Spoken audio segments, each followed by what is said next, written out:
that, along with being a high school senior, Veronica started Period Power. And it's a soon-to-be nonprofit, she says, that is geared toward educating and engaging young people and ending period poverty right here in Nashville. That's amazing. So go ahead and give a round of applause to Veronica.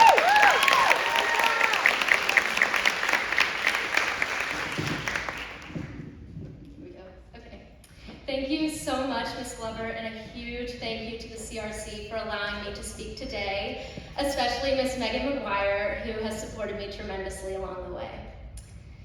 Can you check? I just started my period. Do you have a pad? I just had to use toilet paper. God, my period is making me break out so bad. I am so ugly. It's soaked through. Ew, gross, nasty. These are words that I hear every day from my friends at school. Words that come from student leaders, future poets, engineers, artists, actors, biologists, writers. Words that girls around the world are saying to themselves constantly. I have been incredibly fortunate to go to Harpeth Hall, an all-girls school where we are taught about our bodies and our minds and how amazing it is to be a girl. Yet when it comes to menstruation, my peers quake. They go into hiding, they stay at home. They pull their book bags close so that none of their classmates or teachers will see the tampon that is making its way up the sleeves of their sweatshirts. Before my sophomore year of high school, I couldn't even say the words pad and tampon to my family, much less ask my friends for a spare product. Eventually, it got to the point where I started using code words, calling them swords and shields.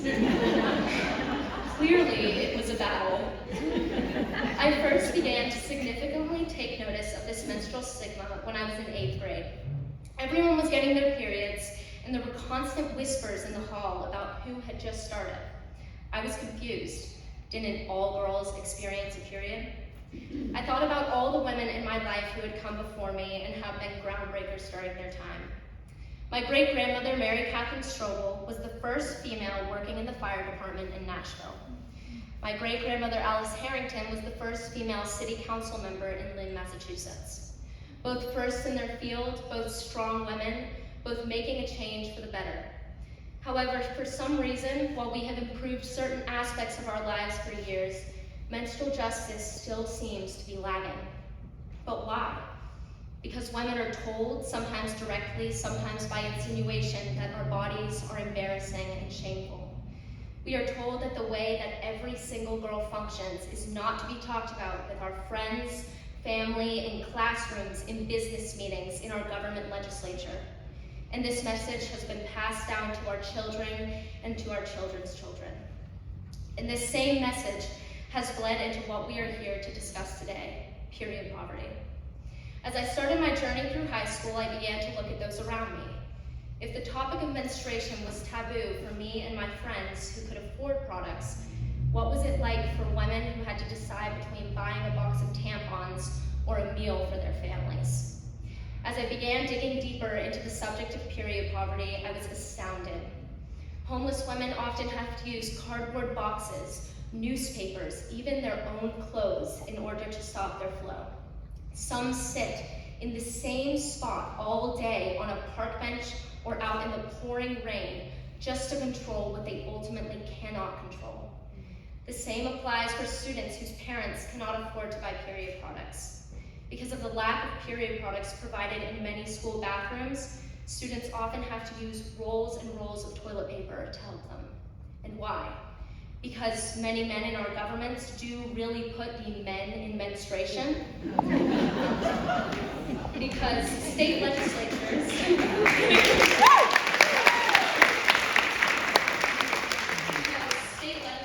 including ours in Tennessee, tax tampons and pads as luxury items, as if they are a privilege rather than a necessity to use.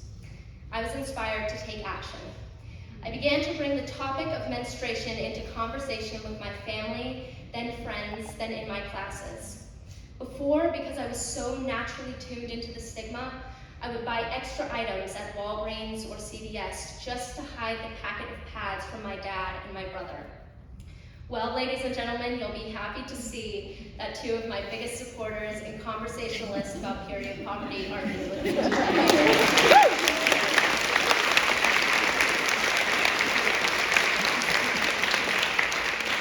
I began my organization, Period Power, which, just like the Community Resource Center, fills bags with pads, tampons, and other hygiene products underprivileged women and girls might need for their monthlies.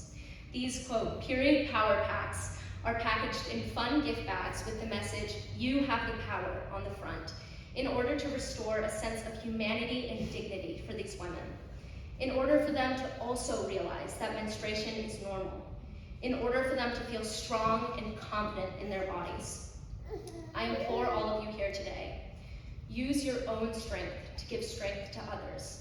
Talk about these problems, preach them in the streets for future generations to rise up and hear and be inspired.